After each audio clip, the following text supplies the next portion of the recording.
ഒരു വീഡിയോയിലേക്ക് എല്ലാവർക്കും സ്വാഗതം. കേട്ടറ്റ് കാറ്റഗറി 3 സോഷ്യൽ സയൻസുമായി ബന്ധപ്പെട്ട് സിലബസ് അധിഷ്ഠിത ക്ലാസ്സുകളാണ് നമ്മൾ ഡിസ്കസ് ചെയ്തുകൊണ്ടിരിക്കുന്നത്. ഇന്ന് നമുക്ക് വേദകാലത്തെക്കുറിച്ചിട്ടുള്ള പ്രധാനപ്പെട്ട പോയിന്റ്സുകൾ നോക്കാം. അതിനു മുമ്പ് നമുക്ക് ഈ കാലഘട്ടവുമായി ബന്ധപ്പെട്ട കുറച്ച് ക്വസ്റ്റ്യൻസ് നോക്കാം. ഏത് കൃതിയുടെ യഥാർത്ഥ പേരാണ് ജയസംഹിത? ആൻസർ മഹാഭാരതം. മഹാഭാരതത്തിൻ്റെ യഥാർത്ഥ പേരാണ് ജയസംഹിത. ആര്യന്മാരുടെ ആദ്യകാല സംസ്കാരത്തെക്കുറിച്ച് സൂചന ലഭിക്കുന്നത് എവിടെ നിന്നാണ്? വേദങ്ങളിൽ നിന്നാണ്. ആര്യന്മാരുടെ ആദ്യകാല സംസ്കാരത്തെക്കുറിച്ച് സൂചന ലഭിക്കുന്നത് വേദങ്ങളിൽ നിന്ന്. മഹാഭാരതത്തിന്റെ അധ്യായങ്ങൾ ഏതു പേരിലാണ് അറിയപ്പെടുന്നത്? പർവം.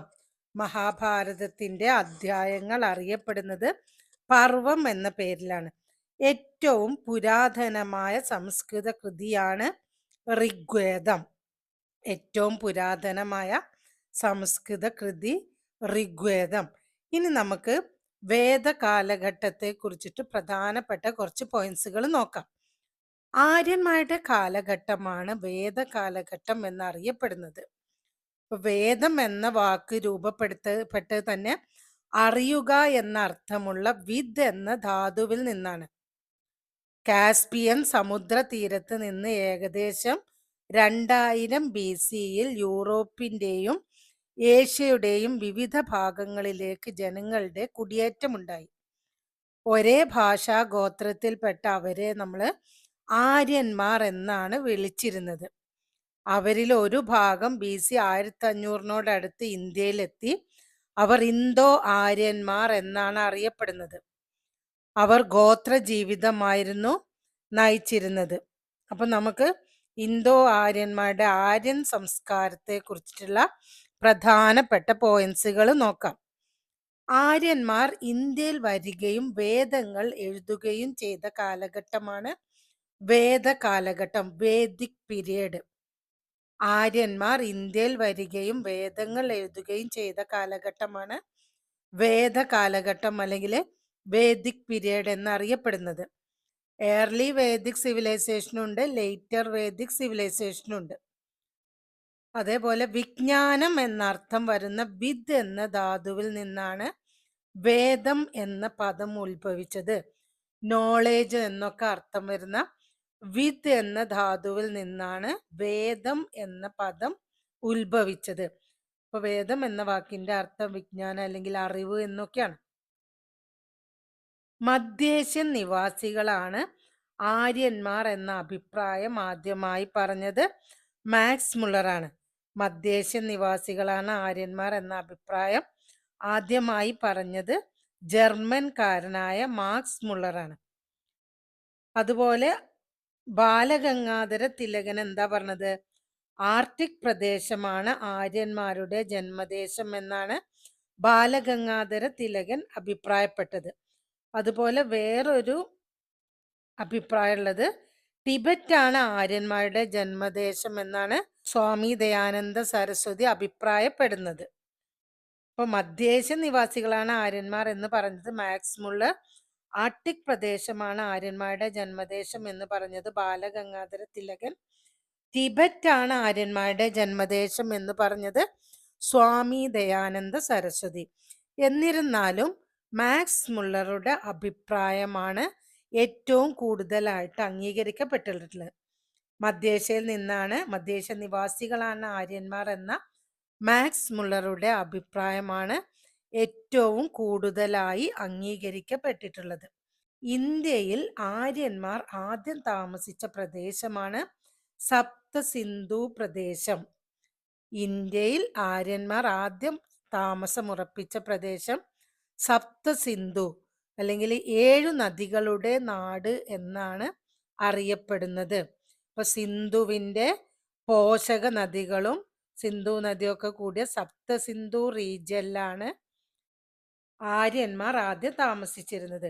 4 വേദങ്ങളാണുള്ളത്: ഋഗ്, യജുർ, സാമ, അഥർവം. ഋഗ്വേദം, യജുർവേദം, സാമവേദം, അഥർവവേദം. ആദ്യത്തെ വേദം ഏതാണ്? ഋഗ്വേദം. സംസ്കൃത ഭാഷയിൽ രചിച്ചിട്ടുള്ള ഋഗ്വേദത്തിൽ 1028 ശ്ലോകങ്ങളാണുള്ളത്. യുനെസ്കോയുടെ ലോക പൈതൃക പട്ടികയിൽ ഉൾപ്പെടുത്തിയിട്ടുണ്ട് ഋഗ്വേദം. പ്രസിദ്ധമായ ഗായത്രി മന്ത്രം ഋഗ്വേദത്തിന്റെ ഭാഗമാണ്. ഋഗ്വേദത്തിൽ പരാമർശിക്കുകയും ഇന്ന് നിലവിലില്ലാത്തതുമായ നദി, ഇപ്പൊ ഭൂമിക്കടിയിലൂടെ ഒഴുകിക്കൊണ്ടിരിക്കുന്ന നദി എന്ന് വിശ്വസിക്കുന്ന നദിയാണ് സരസ്വതി നദി. ഇപ്പോൾ ഋഗ്വേദം സംസ്കൃത ഭാഷയിൽ രചിച്ചിട്ടുള്ള ഋഗ്വേദത്തില് 1028 ശ്ലോകങ്ങളാണുള്ളത്. ഇപ്പൊ പൈലൻ എന്ന ഋഷിയാണ് ഋഗ്വേദ ആചാര്യൻ. പ്രസിദ്ധമായ ഗായത്രി മന്ത്രം ഋഗ്വേദത്തിന്റെ ഭാഗമാണ്. ഋഗ്വേദത്തിൽ പരാമർശിക്കുകയും ഇന്ന് നിലവിലില്ലാത്തതുമായ നദിയാണ് സരസ്വതി നദി. സരസ്വതി നദി രാജസ്ഥാൻ മരുഭൂമിക്കടിയിലൂടെ ഒഴുകുന്നതായിട്ടാണ് കണക്കാക്കപ്പെടുന്നത് അല്ലെങ്കിൽ കരുതപ്പെടുന്നത്. ബലികർമ്മങ്ങളെയും പൂജാവിധികളെയും കുറിച്ച് പ്രതിപാദിക്കുന്ന വേദമാണ് യജുർവേദം. ബലികർമ്മങ്ങളെയും പൂജാവിധികളെയും കുറിച്ച് പ്രതിപാദിക്കുന്ന വേദമാണ് യജുർവേദം. വൈശമ്പായന മഹർഷിയാണ് യജുർവേദാചാര്യൻ. അപ്പൊ യജ്ഞത്തിന് വേണ്ടിയുള്ള മന്ത്രങ്ങളും പ്രയോഗങ്ങളും അടങ്ങിയതാണ് യജുർവേദം. ഗദ്യരൂപത്തിലുള്ള ഏകവേദം യജുർവേദമാണ്. ധനുർവേദമാണ് യജുർവേദത്തിന്റെ ഉപവേദം. ഇപ്പൊ അഹം ബ്രഹ്മാസ്തി എന്ന വാക്യമൊക്കെ യജുർവേദത്തിലേതാണ്. ഇനി സംഗീതത്തെക്കുറിച്ച് വിവരിക്കുന്ന വേദമാണ് സാമവേദം. ഇപ്പൊ സംഗീതവുമായി ബന്ധപ്പെട്ടിരിക്കുന്ന വേദം ഏതാണെന്ന് ചോദിച്ചാല് സാമവേദം. ജൈമിനി മഹർഷിയാണ് സാമവേദ ആചാര്യൻ. സാമവേദത്തിന്റെ ഉപവേദമാണ് ഗന്ധർവവേദം. ദുർമന്ത്രങ്ങളാണ് പ്രധാനമായും അഥർവവേദത്തിൽ ഉൾപ്പെടുത്തിയിരിക്കുന്നത്. അപ്പൊ ആര്യന്മാരുടേതല്ലാത്ത വേദം എന്ന് പറയപ്പെടുന്ന വേദമാണ് അഥർവവേദം. അപ്പൊ ആഭിചാര പ്രക്രിയകളെ കുറിച്ച് പ്രതിപാദിക്കുന്നതാണ് അഥർവവേദം. യജ്ഞരക്ഷയ്ക്ക് വേണ്ടി വരുന്ന ശത്രു സംഹാരം, മൃത്യുമോചനം, ആയുർവർദ്ധന എന്നിവയെക്കുറിച്ചും അഥർവവേദത്തിൽ പ്രതിപാദിച്ചിരിക്കുന്നു. സുമന്തു മഹർഷിയാണ് അഥർവവേദാചാര്യൻ. ആര്യന്മാരുടേതല്ലാത്ത വേദം എന്നറിയപ്പെടുന്ന വേദമാണ് അഥർവവേദം. ആദ്യത്തെ വേദം ഋഗ്വേദം, സംഗീതവുമായി ബന്ധപ്പെട്ടത് സാമവേദം. ആര്യന്മാരുടേതല്ലാത്ത വേദം എന്നറിയപ്പെടുന്ന വേദം അഥർവവേദം. അപ്പോൾ ആയുർവേദത്തെ പറ്റി പരാമർശിക്കുന്ന വേദമാണ് അഥർവവേദം. അഥർവവേദത്തിലാണ് ആയുർവേദത്തെ പറ്റി പരാമർശമുള്ളത്. ഇന്ത്യൻ തത്വചിന്തയുടെ അടിസ്ഥാനമായി കണക്കാക്കുന്ന കൃതികളാണ് ഉപനിഷത്തുകൾ. ഉപനിഷത്തുകളുടെ എണ്ണം 108. ഇന്ത്യൻ തത്വചിന്തയുടെ അടിസ്ഥാനമായി കണക്കാക്കുന്ന കൃതികളാണ് ഉപനിഷത്തുകൾ. എത്ര ഉപനിഷത്തുകളുണ്ട്? ഉപനിഷത്തുകൾ 108. ഉപനിഷത്തുകളെ വേദാന്തം എന്നും പറയപ്പെടുന്നു. ഉപനിഷത്തുകളെ വേദാന്തം എന്നും പറയപ്പെടുന്നു. ഏറ്റവും വലിയ ഉപനിഷത്ത് ബൃഹദാരണ്യകോപനിഷത്ത്. ഏറ്റവും വലിയ ഉപനിഷത്ത് ബൃഹദാരണ്യകോപനിഷത്ത്. ഏറ്റവും ചെറിയ ഉപനിഷത്ത് ഏതാണ്? ഈശോവസ്യോപനിഷത്താണ് ഏറ്റവും ചെറിയ ഉപനിഷത്ത്. ഏറ്റവും വലിയ ഉപനിഷത്ത് ഏതാണ്? ബൃഹദാരണ്യകോപനിഷത്ത്. ഏറ്റവും ചെറിയ ഉപനിഷത്ത് ഈശോവാസ്യോപനിഷത്ത്. ഇപ്പൊ സത്യമേവ ജയതേ എന്ന ആപ്തവാക്യം സ്വീകരിച്ചിട്ടുള്ളത് മുണ്ടകോപനിഷത്തിൽ നിന്നുമാണ്. സത്യമേവ ജയതേ എന്ന ആപ്തവാക്യം സ്വീകരിച്ചിട്ടുള്ളത് മുണ്ടകോപനിഷത്തിൽ നിന്ന്. ഇപ്പൊ ചിലപ്പോ ഇങ്ങനെ ചോദിക്കും, സത്യമേവ ജയതേ എന്ന ആപ്തവാക്യം എടുത്തിട്ടുള്ളത് ഏത് ഉപനിഷത്തിൽ നിന്നാണ്? മുണ്ടകോപനിഷത്തിൽ നിന്നാണ്. ഇനി അതുപോലെ തന്നെ പുരാണങ്ങൾ പ്രധാനമായും 18 എണ്ണമാണുള്ളത്. പുരാണങ്ങൾ പ്രധാനമായും 18 എണ്ണമാണുള്ളത്. അപ്പൊ അഖണ്ഡഭാരതം എന്ന ആശയം ആദ്യമായി പ്രതിപാദിച്ച കൃതിയാണ് വിഷ്ണു പുരാണം. മറന്നു പോരുത്, അഖണ്ഡഭാരതം എന്ന ആശയം ആദ്യമായി പ്രതിപാദിച്ച കൃതിയാണ് വിഷ്ണു പുരാണം. ഏറ്റവും വലിയ പുരാണം സ്കന്ദ പുരാണമാണ്. ഇനി നമ്മൾ നേരത്തെ പറഞ്ഞു 5ാമത്തെ വേദമായിട്ട് കണക്കാക്കുന്നത് മഹാഭാരതത്തെയാണ്. രാമായണവും മഹാഭാരതവുമാണ് ഇതിഹാസങ്ങൾ. ഇന്ത്യയിലെ 2 ഇതിഹാസങ്ങളാണ് രാമായണം, മഹാഭാരതം. 5ാമത്തെ വേദമായി കണക്കാക്കുന്നത് മഹാഭാരതം. ഏറ്റവും പഴക്കമുള്ള ഇതിഹാസമാണ് രാമായണം. ഏറ്റവും പഴക്കമുള്ള ഇതിഹാസം രാമായണമാണ്. എന്നാൽ ഏറ്റവും വലിയ ഇതിഹാസം ഏതാണ്?